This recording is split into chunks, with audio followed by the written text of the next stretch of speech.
Welcome to the Underground. Turn me up, bitch! My Little Underground with Peter A. It's My Little Underground. I'm Peter A. Make sure you're listening anywhere you get podcasts, and be sure to follow me on socials at MLUpod. You can also support the show for as little as $1 a month. The link is in the description and over at peteraradio.com. This week, I catch up with my old friends Frankenblazer, one of the most exciting groups to come out of Long Island. They have a brand new single, Fair is Fair. They have a new bassist, Mike, and we talked about them coming out of a 2-year hiatus, self-producing their music, and a little pro wrestling talk, not too much. We'll save more of that for the Wrestling Caucus with myself and my brother, Smiley Arriaga. But they did ask me what my favorite wrestler was. And we talked about their album plans and other Frankenblazer plans for 2021. Frankenblazer is on My Little Underground. This is Mike. Hopefully you're giving your life story right now. Yeah. You give a little prelude. Yeah, so Mike, I want to ask you, the process of joining Frankenblazer, did they audition you? Did they put you through the ringer? What was that process like? They did. They were trying out a few bassists at the time, and it was going good, and they were all very talented.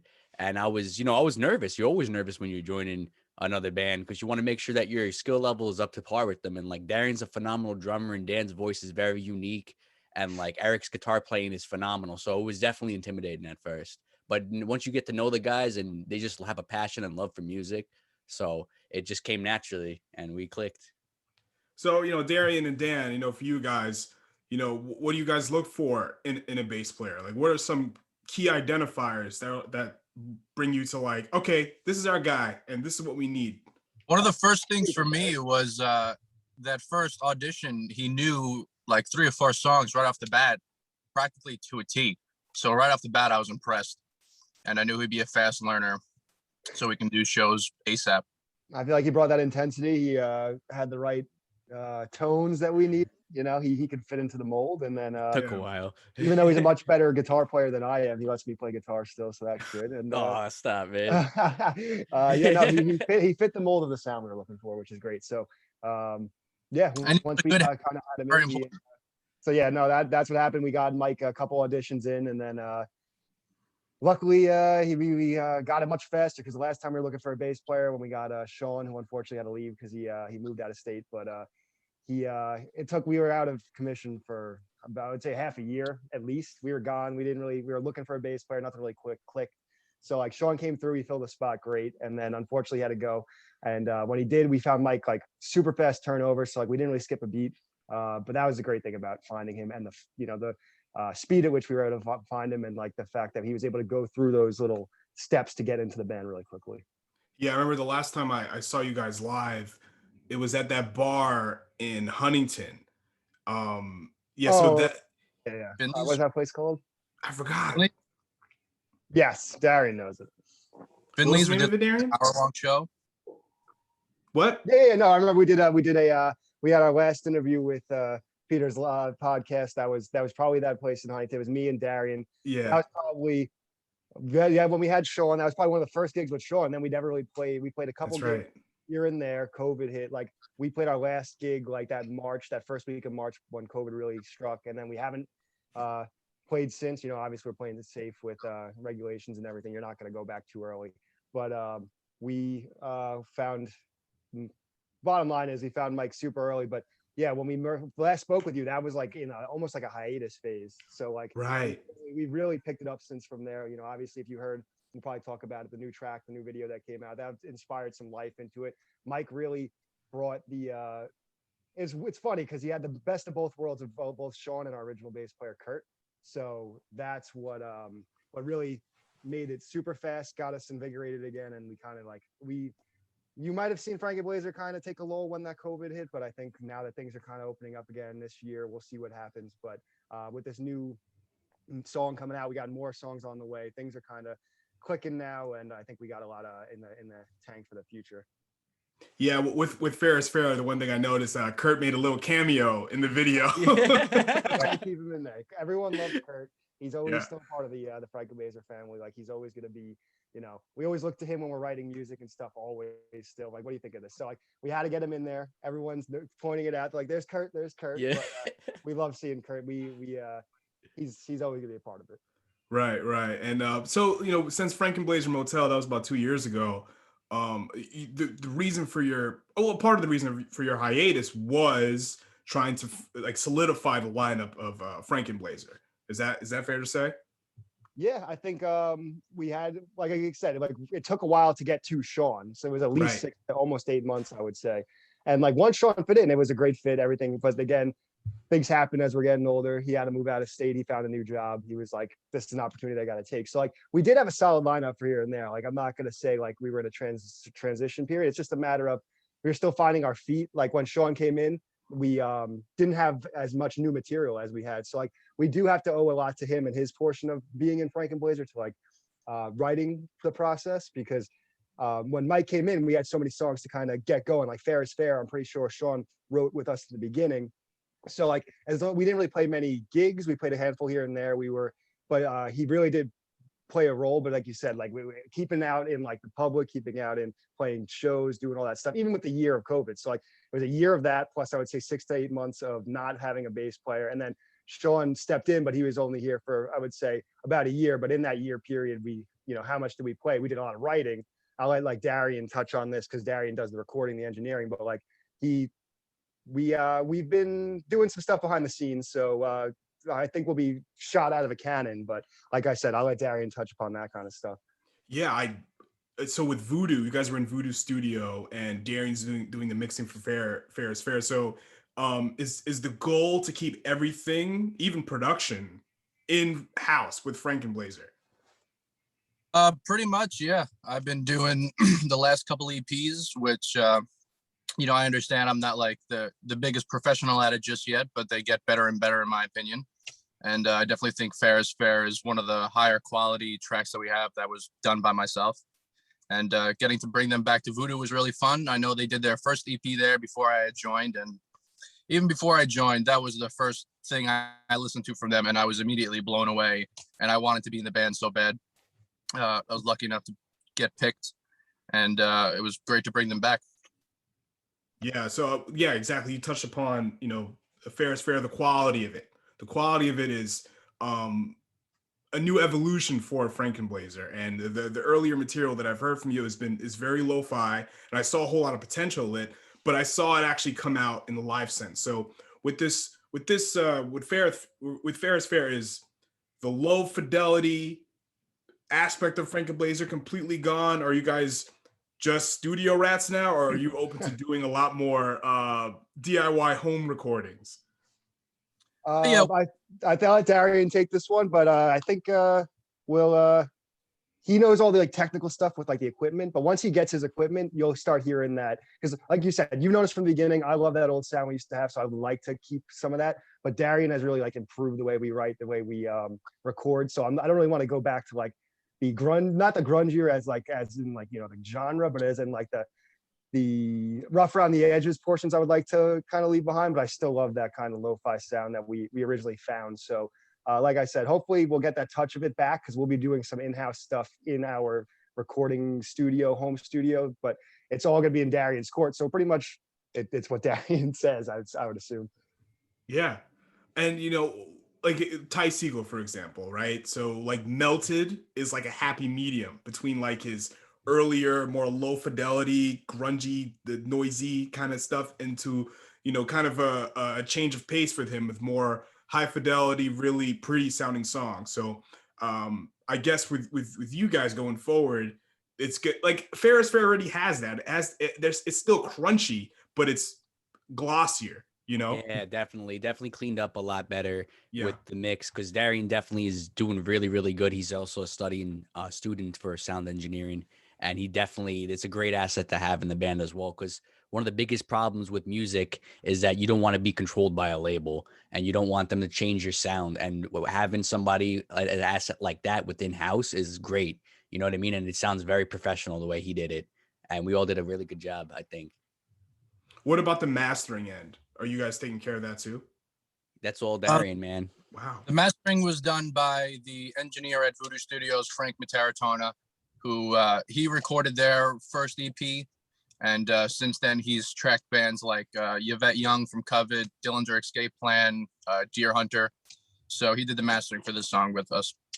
Which is great. We love going back to him because he actually made us sound good in the beginning when we first started out. So coming back to him to like have his finishing touches on our track again really is important to us because he was actually really key to that first Frankenblazer sound. So if you're listening to that first EP, he engineered that whole thing, and trust me, we didn't sound as good as he made us sound in the beginning there. So I can't plug Voodoo enough for what they do for us and anyone really locally on Long Island. So I would say go there if anyone's recording. If you like the sound of, like, for instance, Fair is Fair, even that first EP we did years ago when we were not really versed in what the heck we were doing, they really did a good job.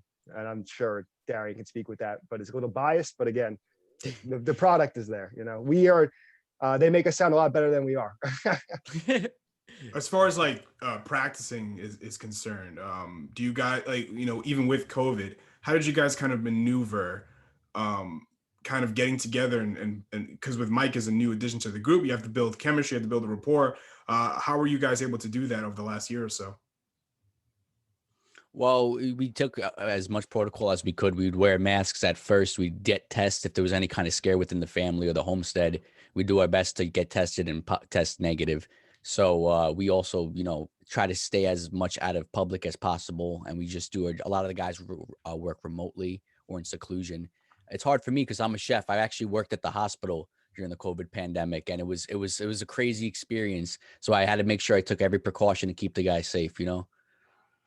Yeah, I mean, getting Mike in there, especially while he was again working in the hospital, working those crazy shifts. So like you said, getting to mesh with each other was, again, for as lucky as it was, because I would, like, if Eric was here, he would tell you Mike and Eric actually went to high school together. They know each other for a long time. So like, actually, it was funny when we got the first, like, hey, this guy Mike wants to audition. Like, Eric was the last person to like see who it was, and he goes, oh wait, I know gigs. He's like, so like. It was good because they knew each other, and then me and Darian just had to kind of mesh with Mike. So they knew each other. They were kind of got into it. So like once I knew that, you know, Eric Hines thinks Mike's good people, we're like, we just kind of meshed with each other.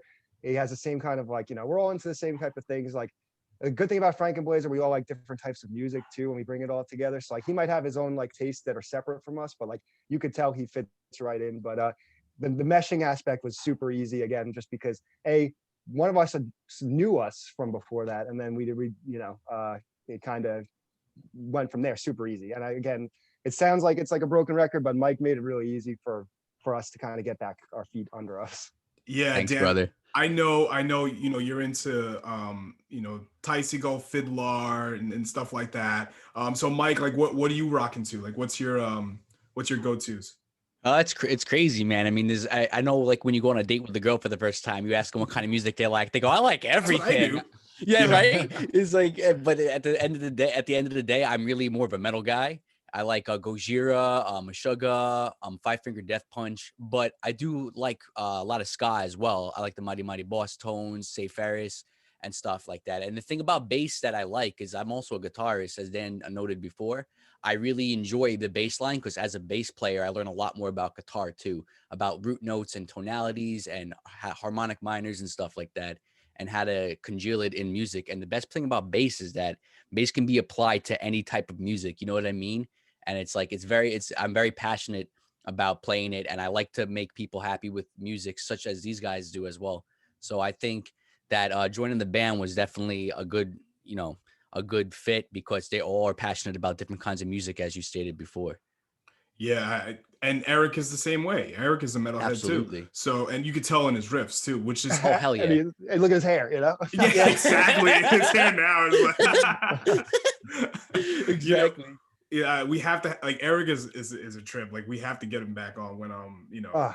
Absolutely. Yeah, we have to do a whole thing. He's a busy together. man. Yeah, he's a man of many tastes. He wishes he was going to try to do it from his tournament, but he's out doing jujitsu to people. No, so you guys have it's open door policy. You guys can come in whenever to talk about. Dude, you open the door to us as the first band. Like, you were the first person we've ever met that like really opened your arms to us and said, hey, you guys are actually good. So like anything we could do for you, anything, like, you let us know, and we would be there. Especially like Eric would love to be here today. So Yeah, like, I know. I would just say, like, if you got something else scheduled when Eric's there, the stories will be flowing because that guy can talk. Of course. Oh, and Mike, here's one thing I forgot to ask you in the beginning. What's up, dude? Are you a wrestling fan? Because of course, man. Oh, thank God. Thank God. Let's do it, bro. Because I don't think you guys would have. Dude, when I was a kid, you remember those like wrestling things with the squeeze things, and they would make like the things. I remember I was a kid watching wrestling one of those on my bed, bro. It's always good. It's always good. Like, but now that the cameras have gotten better, I don't know, man. I don't watch it as much. It's because with older cameras, everything looked more convincing, right? I think there's something to that. Because wrestling in and of itself is very rough around the edges. So yes. I know when WWE went to HD, it was kind of weird. I forgot about it after a while, but like there is something to say about the old, the very low fidelity, not aesthetic, low fidelity, absolutely. That 97, 98, like I was saying, like we gotta get on your wrestling podcast. You're the Conrad Thompson of Long Island wrestling. That's who's your favorite wrestler? My favorite? It's a hard question. It's a very hard.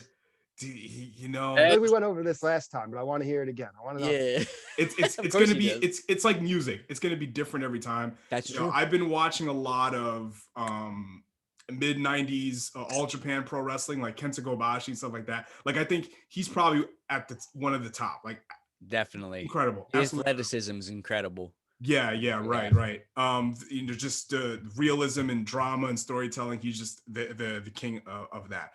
But as far as the new Frankenblazer music, offline Mike was telling me you guys have an album coming out or just another EP.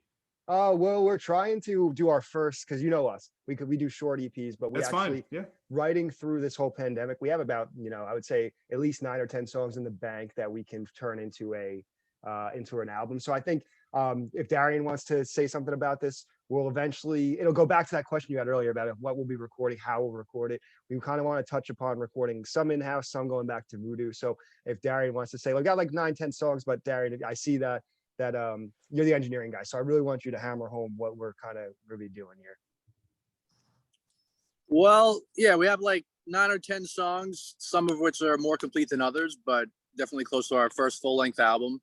And in terms of going to a recording studio, as much as we would love to spend all the time in a pro studio and get them to be as best as possible, it adds up to a lot of money sometimes.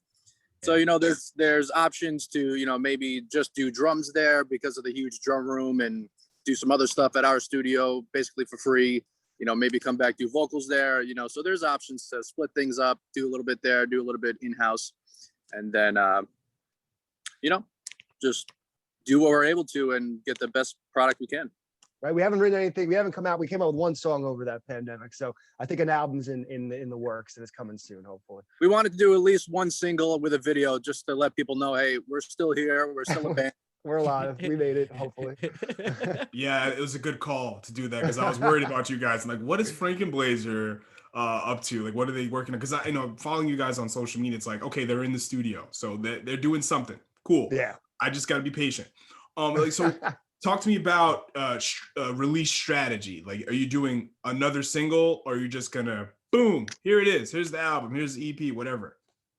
I feel like we kind of came out of the dark with this one, and we were just like, here's like a week notice, 2 weeks notice, because with Frankenblazer, deadlines aren't our best thing. So we once we got that video done the day before. We had it edited and done the day before. Like, that's why we were like, hey, let's not announce this video till it's done. So like the song was going to come out on that deadline.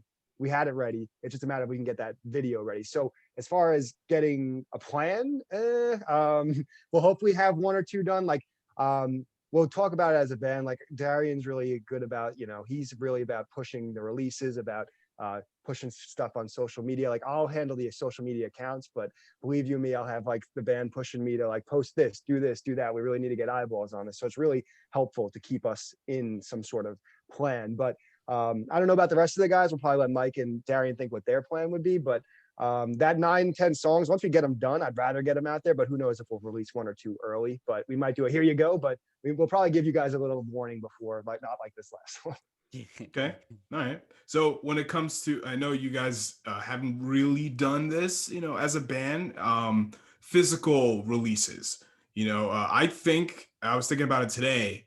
These guys, and I know a lot of artists that are putting cassettes and vinyl out. I think you guys would sound really good on cassette. Your crunchy aesthetic. Oh man, those riffs that Eric has. Oh man, it would just come across so great. Hell, especially in the solo part, there's just this one part that it's catchy. I keep having to rewind it, bro.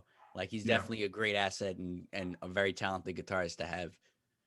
That would be pretty cool to look into. Like, I feel like Darian and Mike are the ones who are literate in like technology. Like, I'll just kind of show up and be like, "What do I do?" But that would be a cool thing. Like, it's like we said, Darian said, if the price is right and we can make it happen and it's worth doing, that would sound really cool. I just really, I don't know how that works. But like you said, people like even like that, like Ty Segall, things like that, they'll put like stuff out on cassette and it fits, like you said, it'll fit their sound. And it like, I'm like, wow, it does work. If your sound works on cassette and you put it out and the right people hear it, then they'll buy it. So it's a cool thing to think. And we never really thought of that. I at least didn't. So you just gave us a new idea. That's all good. Right. It'd be cool on vinyl too. Yeah. See, that's what this is. It's a meeting of the minds. That's all it is. So, I know, Dan, we haven't really talked about, not in a while about like, what do you, as far as wrestling is concerned, like, are you still keeping up with it? I know you've been busy. We never really talked about AEW or anything like that. I keep up. I watch I try to watch on Wednesdays. Well, now they're on 2 separate days, AEW and NXT, so everyone can spread out. I actually, funny thing enough, I'm like a big fan of the the Kurt Hawkins podcast, the Major Wrestling Podcast. Yeah, hysterical. So they kind of get me back into like that Impact, because I was never an Impact guy. I was never into like that TNA kind of scene. So like now I'm dipping my toes in kind of like everything here and there, especially like the Forbidden Doors open everywhere now. So like, I'll keep up with Twitter, Reddit. Like I'll go on Squared Circle. I'll try to just dip my ears in here and there to see what's going on, and I'll watch. But like I'm definitely interested. I listened to that Jericho promo because he's my favorite of all time. Going back to that question before. Yeah, I listened to that last Wednesday. I'm like, it gets you into it. They're definitely getting people back into it. I don't like the barbs back and forth that fans and companies have, because I like to see everyone be good. But like, I agree with you. There's some good stuff going on in both. Yeah. I don't know about you. What's your opinion, man? I'm like you. Like I don't care about what the discourse is. I watch what I watch. I don't watch what I don't watch. But like I was an Impact fan, growing up. But they kind of turned me away.